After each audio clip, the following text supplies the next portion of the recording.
Woof, woof, woof, woof, woof. Hey, you're a real cutie, aren't you? Yeah, that's a good boy. That's the police dog Gumshoe's been taking care of. I think its name is Missile. Missile! Who's a good doggo? Pat, pat, pat. Anyways, okay. Sorry. I know I'm a cat person, but you know what? I can respect a good dog as well. What a fitting name for a police dog that dashes out in front and attacks. That action alone isn't exactly what's going to solve this case for us, you know. Now, Missile, I want you to find some clues. Go! Woof, woof, woof, woof, woof.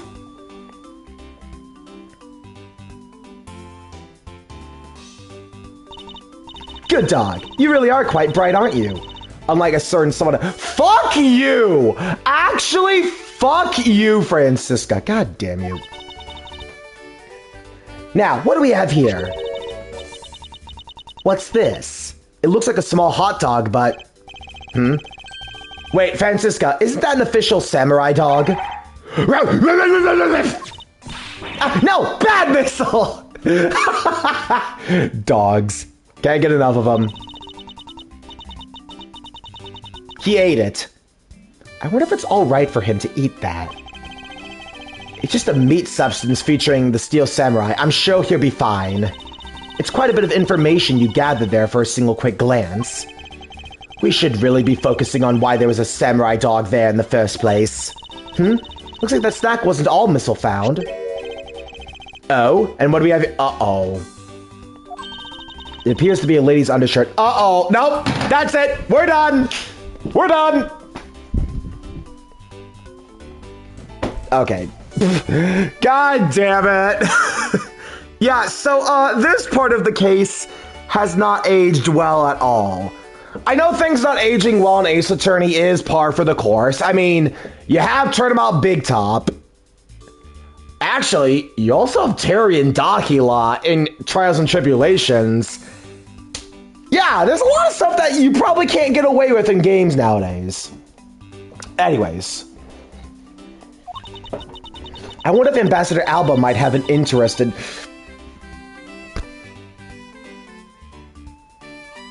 Oh my god. I'm in a room full of idiots, a bitch, a dog, 2 detectives, and I am the only normal one here. Okay. I got nothing. It's even funnier when you factor in Alba, my OC Alba, not the Alba in this game. Fun fact, Anthony, I have a character named Alba in one of my stories called Arcane Quest, and... God. Why? It is such a goddamn coincidence! Here, Ant. You know what? Just for context, I'll send you what Alba looks like. I'll send you so you know what he looks like. 1 second while I get the DMs up. Alright. Go into my files, go to my gallery, wait for this thing to take 8 million years to load, because that's just how my phone is. Alright, hold on. It's loading.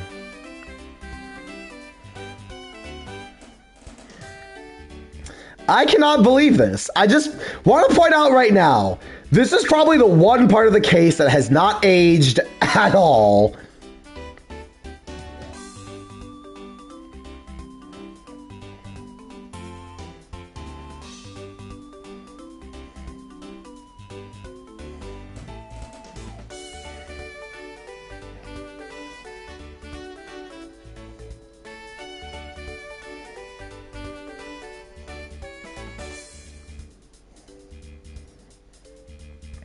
Okay.